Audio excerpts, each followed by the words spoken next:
Hello, everyone. Welcome back to Iggy's Toy Parade and Soldier Review. This is your host, Iggy. And if you haven't done so already, make sure you enlist in the Iggy Army. We're always looking for new recruits so that we can invade the toy aisles of toy stores from years ago. I'd like to be talking to you about some of the things that I got for Christmas, which you see on this shelf system here, right here. But before we begin, I don't know if it's a bonus, it might be an irritation, but I wanted to show you some Christmas pictures because these are Christmas presents after all. And I wanted to show you Christmas 1977. We have to go way back in time to 1977, and we have a picture of Iggy sitting on the floor in the living room, and he's setting up his battleground playset.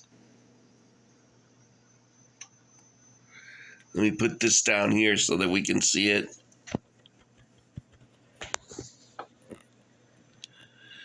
Okay, I got the Davy Jones haircut going on there.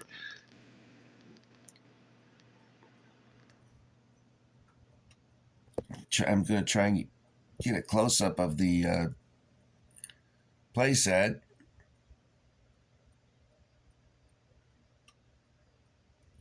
Well, there you have it. That's the 1977 Battleground playset. Now here's a picture of me and my brothers. Yeah, 1960, so I would have been 4 years old. And it's interesting, this guy that looks like Eddie Haskell, that's Robert. He's the oldest. Then comes my brother Ronald here, and he's the one that's responsible for buying me all these toy soldiers every year. And then the sort of chubby, dumb-looking one is me, Iggy. Or back in those days, Richie. There's a long story behind why they call me Iggy. My family doesn't call me Iggy, but my friends do. So I'll have to tell you that story some of these days. So there's Christmas Eve 1960. I have Christmas Eve Is this 1959? Let's check it out. I think that's 1959. I look a little pissed off because I was afraid of Santa Claus, and my mom made me sit on Santa's lap, and I didn't want to do that. I was terrified of Santa, which cracks my brother up because that man you see as Santa Claus is none other than my dad. And I didn't know that. And I didn't know that until recently when I took these pictures out and I looked, I go, oh my God, that's my dad. Anyway, I was screaming my head off, but they got at least one picture of me not screaming. And here's my brother and I. Now check out this punch bowl. Looks like a giant chamber pot, like a chamber pot for the whole family to crap in, or a wash basin instead of a punch bowl. But my mom made do with what we had at the time. And now here's a picture of me taken in 2014. And you can see this is somewhat related to Christmas. And this is me. And this is what I look like today. Now, I didn't always look like this. After this picture was taken, one of the guys said, hey, check out that girl with the red hair. And I remember walking by her. I thought she was the most stunningly beautiful girl I'd ever seen in my life. and I fell for her like a ton of bricks. So what I did, I said, well, that girl's never going to like a fatso like me, some old fatso. So I cut off my hair and my beard, and I looked like Peter Griffin. So I started exercising. I lost almost 80 pounds, I think.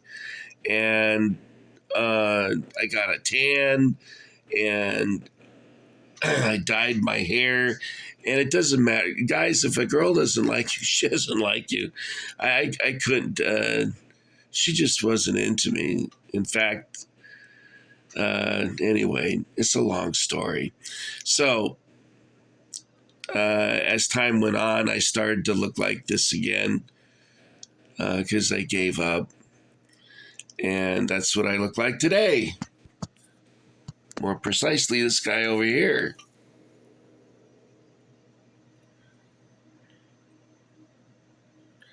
And the story I told you is not a sad story because you learn lessons from things that you do in life, and it helps you. And it helps you evolve as a person, to grow as a person, to understand yourself better and to understand others. And my advice to you is never do anything that makes other people uncomfortable, even if it's something that you want. It doesn't matter what you want, it has to be what two people want, not just one. So keep that in mind, guys. Don't ever do anything creepy or anything like that. Be strong, okay? And remember, you get yourself a dog and some toy soldiers, and you still can have a happy life. That sounds really sad and pathetic. I'm sorry. I sound like a sad and pathetic guy, but I'm to be serious. I was trying to be serious, guys. Trying to be serious here. You still can have an enjoyable life, is what I'm trying to say, and it doesn't rely on other people to make your happiness. You create your own. So go out there and make yourselves happy and get some of these. Get them now. All right, so what do we have? We have Sioux Indians and we have U.S. Cavalry from the Plains Wars. So let's start off with the Plains Indians. These are from McShawn's Closet and originally toy soldiers of San Diego. They're they're a nice beefy figure. In other words, they have thickness to them and weight. They have a nice stand so that they can set up easily on your table or on the floor or out, and he falls over as I'm saying that. They have nice action poses. Whoever modeled these is a good looking guy, I noticed. Trying to get it so that it self focuses, but it's not doing it. Anyway, the indigenous people here, they're not insulting looking, is what I'm trying to say. You know, where they have big noses and how me smoke 'em pipe. You know, none of that nonsense. They're very good looking figures. And they've got a variety of poses. The one I don't care for is this one. This is the one. I don't care for this one. It looks like he's exercising, and left and right and left and come on, boys, everyone, exercise. No.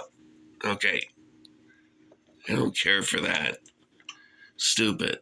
This one is one of my favorites. Now, that guy's looking good. That's a really awesome pose. And I'm glad they don't try and put the string on because those always break and they always look like a giant ship rope instead of a small string. And this one, he's got the buffalo head skull on top of his head there. Now you can fix, see how his rifle is droopy?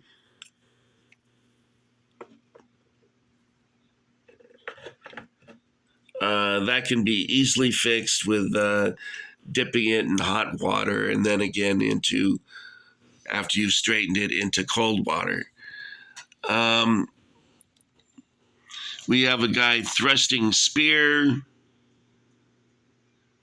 Now, these also come in mounted poses too.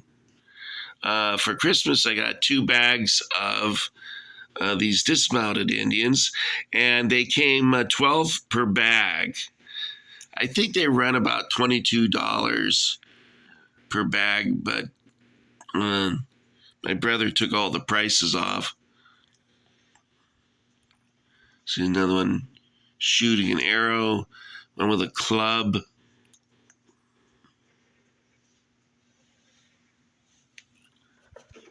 She is. Hey, Frank. Yeah, Jimmy. I'm going to go to the club. All right, I'll see you at the club.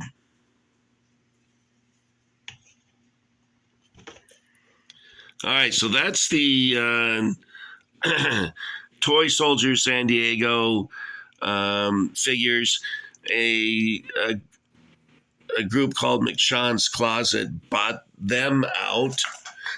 Well, actually, they made a deal with Toy Soldier San Diego because the owner of Toy Soldiers, his health had deteriorated so much that he was unable to continue. And for him to stop, it was serious because his love is toy soldiers. I mean, the guy lives for that, and it's really hurtful to see him not be able to do it anymore.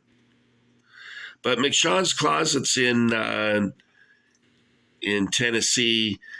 Their phone number is 615-476-9035. Next up is U.S. Cavalry, and these are produced by a company called Paragon.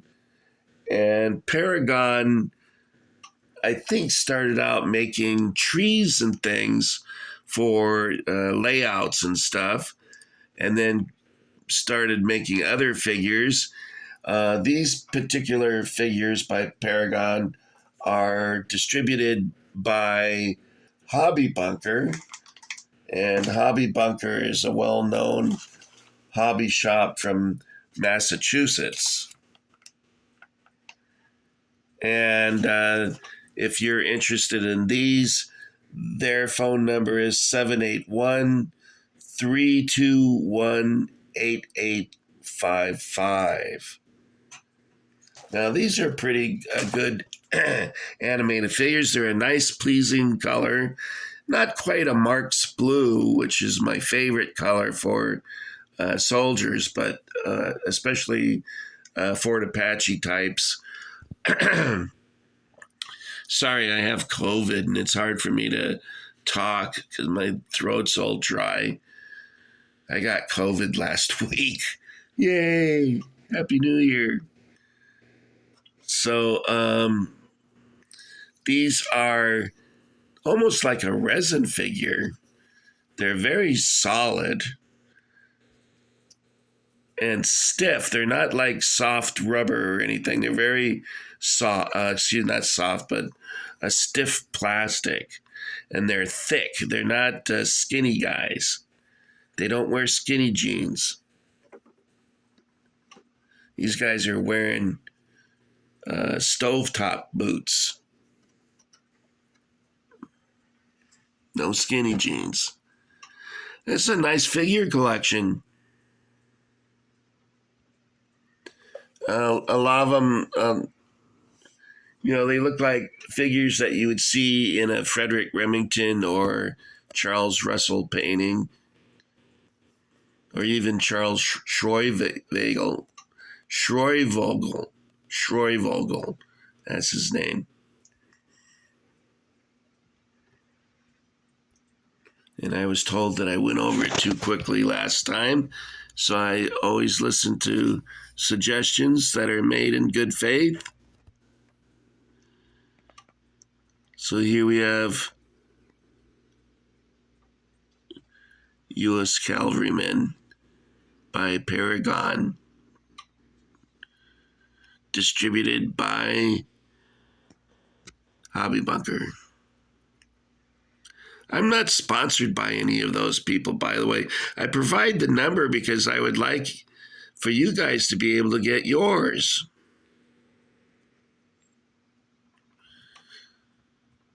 The way I said that sounded like a threat. You're going to get yours, you filthy animal.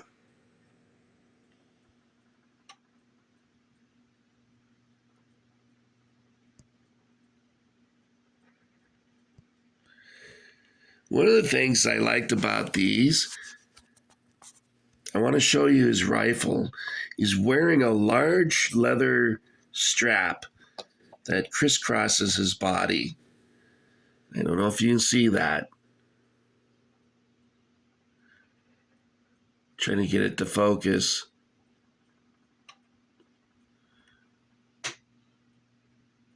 But if you turn, there's his rifle. And it's hanging off of a ring on that strap. And they all have that. It's really cool. So what they would do is they when they were in dismounted fighting form, they would ride up in fours, and one of the guys would take the horses and he would hold on to them while the other guys dismounted and began firing like these fellas are here. That's if they had time. Most of the times the Indians would be surprising them, and they didn't have time for fancy maneuvers because the Indians would attack very rapidly.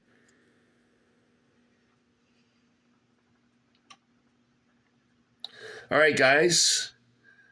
Thank you for getting Iggy with it. I'm sorry about the quality of my voice.